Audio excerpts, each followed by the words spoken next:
15 अगस्त 1947 आजादी की वो सुबह जिसकी चाहत में हजारों वीर शहीद हो गए। वो सुबह जिसके लिए हजारों लड़ाइयां लड़ी गई। वो सुबह जो पूरे देश की आंखों में खुशी के आंसू और मेहनत की मुस्कान लेकर आई। आपने इस सुबह के बहुत से किस्से सुने होंगे, पर उस सुबह से पहले की एक रात थी। उस एक रात में जो हुआ उसका जिक्र नहीं होता। वो रात जिसमें खुशी तो थी, लेकिन जिसमें गम भी था। 15 अगस्त के बारे में बात बहुत हो गई। आज हम बात करेंगे 14 अगस्त 1947 की। 14 अगस्त को भारतीय इतिहास का सबसे मुश्किल दिन कहा जाए तो गलत नहीं होगा। इस एक दिन में भारत का भूगोल, समाज और संस्कृति सबका बंटवारा हो गया। तो क्या हुआ था उस दिन और रात में? चलिए अब देखते हैं उस पूरे दिन की कहानी। भारत 15 अगस्त को आजाद हुआ था, लेकिन उस आजादी में जो दर्द था वो एक दिन का नहीं था। अंग्रेजों के खात्मे की ये कहानी साल 1947 की शुरुआत में लिखनी शुरू हो गई थी।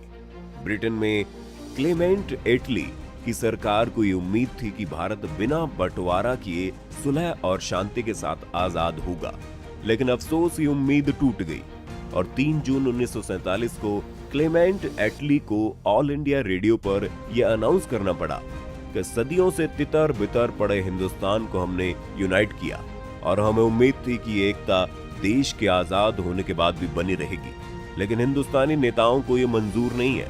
इसलिए हमारे पास देश का बंटवारा करने के अलावा और कोई चारा नहीं है, जिसका मतलब ये है कि अब ब्रिटिश हिंदुस्तान का राजकाज 2 सरकारों को सौंप रही है। और फिर देश के बंटवारे का जहरीला फैसला 18 जुलाई को ले लिया गया। 18 जुलाई 1947 को भारतीय स्वतंत्रता अधिनियम को स्वीकृति मिली। इसकी नींव माउंट बेटन ने रखी थी। इसमें देश की आजादी के बदले अंग्रेजों ने इसके 2 टुकड़े करने की ठानी थी और इस काम के लिए चुना गया लंदन के वकील सर सिरिल रेडक्लिफ को। वो रेडक्लिफ जो कभी भारत नहीं आए थे, जिन्हें ना यहाँ की संस्कृति की जानकारी थी, ना तहजीब का इल्म था, जो सिर्फ एक नक्शे पर लकीर खींचने आ रहे थे। और उस वक्त शायद उन्हें नहीं पता था कि वो दुनिया का बेहद स्याह फैसला लेने जा रहे हैं। सिर्फ एक फैसले की वजह से लाखों लोगों को अपना घर बार छोड़ना पड़ा, अपनी जमीन जायदाद छोड़कर चले जाना पड़ा। लाखों लोग मकान, दुकान और संपत्ति से रातों रात बेदखल होकर सड़क पर आ गए। भारत पाकिस्तान बंटवारे की त्रासदी सदियों तक याद रखी जाएगी। 20वीं सदी की सबसे बड़ी त्रासदियों में से एक रही। जब तय हो गया कि भारत 15 अगस्त को आजाद होगा, तो जवाहरलाल नेहरू और सरदार वल्लभ भाई पटेल ने महात्मा गांधी को खत भेजा। इस खत में लिखा था, 15 अगस्त हमारा पहला स्वाधीनता दिवस होगा। आप राष्ट्रपिता हैं, इसमें शामिल हो, अपना आशीर्वाद दें। महात्मा गांधी आजादी के दिन दिल्ली से हजारों किलोमीटर दूर बंगाल के नोआखली में थे, जहां वे हिंदुओं और मुसलमानों के बीच सांप्रदायिक हिंसा को रोकने के लिए अनशन पर थे। गांधी ने इस खत का जवाब भिजवाया, जब कलकत्ते में हिंदू मुस्लिम एक दूसरे की जान ले रहे हैं, ऐसे में मैं जश्न मनाने के लिए कैसे आ सकता हूं? मैं दंगा रोकने के लिए अपनी जान दे दूंगा। 14 अगस्त की शाम नेहरू अपने 17 यॉर्क रोड वाले घर पर इंदिरा गांधी और पदमजा नायडू के साथ बैठे हुए थे। तभी एक फोन बजता है। फोन लाहौर से था। फोन रखते ही नेहरू का चेहरा लाल पड़ गया था और आंखें आंसुओं से भरी हुई थी। लाहौर के नए प्रशासन ने हिंदू और सिख इलाकों की पानी की सप्लाई काट दी। लोग प्यास से पागल हो रहे थे और जो औरतें और बच्चे पानी की तलाश में बाहर निकल रहे थे, उन्हें चुन चुन कर मारा जा रहा है। नेहरू इंदिरा को बोलते हैं, ऐसे में वो अपने 15 अगस्त का भाषण कैसे दे सकते हैं? वो कैसे कह सकते हैं कि वो देश की आजादी पर खुश है, जबकि उनका लाहौर जल रहा है? 14 अगस्त 1947 की रात संविधान सभा की 5वीं बैठक में भारत की आजादी का ऐलान किया गया। बैठक की शुरुआत रात 11 बजे संविधान सभा के अध्यक्ष राजेंद्र प्रसाद की अध्यक्षता में स्वतंत्रता सेनानी सुचेता कृपलानी के वंदे मातरम गीत को गाने के साथ हुई। फिर राजेंद्र प्रसाद का अध्यक्षीय भाषण हुआ।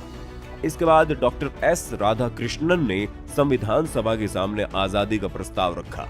फिर डॉक्टर राजेंद्र प्रसाद ने 2 प्रस्ताव रखे कि वायसराय को इसकी सूचना दी जाए कि भारत का संविधान सभा ने भारत देश की सत्ता संभाल ली है। 11:55 पर संसद के सेंट्रल हॉल में नेहरू की आवाज गूंजती है। ये वो भाषण था जिसे ए टूरिस्ट विद डेस्टिनी के नाम से जाना जाता है, जिसे वो कहते हैं कि हमने नियति के साथ एक वादा किया था और अब समय आ गया है कि हम उस वादे को पूरा करें। शायद पूरी तरह नहीं, पर कम से कम जहां तक हो सके वहां तक तो जरूर। आधी रात के वक्त जब पूरी दुनिया सो रही होगी, तब भारत जीवन और आजादी की नई सुबह में अपनी आंखें खोलेगा।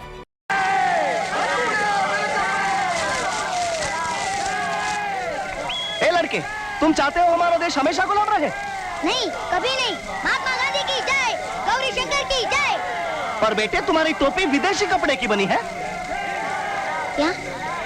मुझे मालूम नहीं था। खद्दर की जय।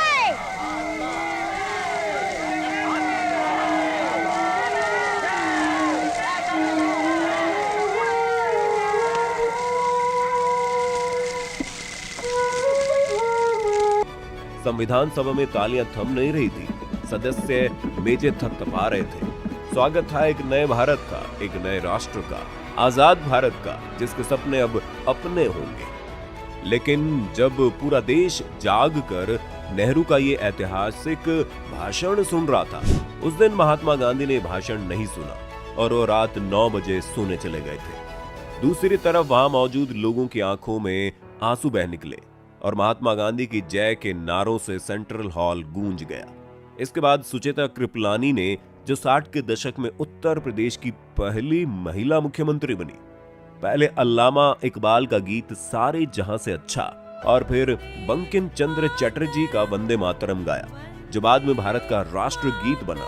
सदन के अंदर सूट पहने हुए एंग्लो इंडियन नेता फ्रैंक एंटनी ने दौड़कर जवाहरलाल नेहरू को गले लगा लिया।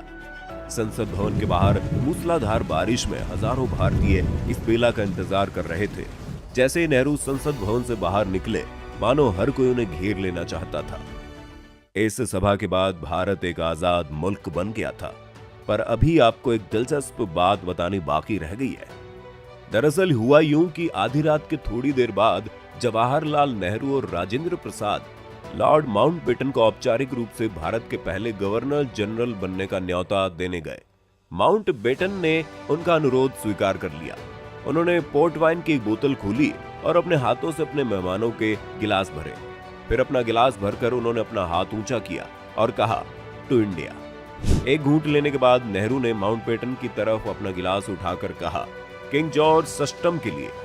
नेहरू ने उन्हें एक लिफाफा दिया और कहा, इसमें उन मंत्रियों का नाम है जिन्हें कल शपथ दिलाई जाएगी। नेहरू और राजेंद्र प्रसाद के जाने के बाद जब माउंटबेटन ने लिफाफा खोला तो उनकी हंसी निकल गई, क्योंकि वो खाली था। जल्दबाजी में नेहरू उसमें मंत्रियों के नाम वाला कागज रखना भूल गए थे। कनॉट प्लेस और लाल किला हरे केसरिया और सफेद रोशनी से नहाए हुए थे। पूरे देश में खुशी की लहर थी, लेकिन इसी के एक तरफ बंटवारे का दर्द भी था, लोगों के बिछड़ने का, अपनों से अपनों के जुदा होने का।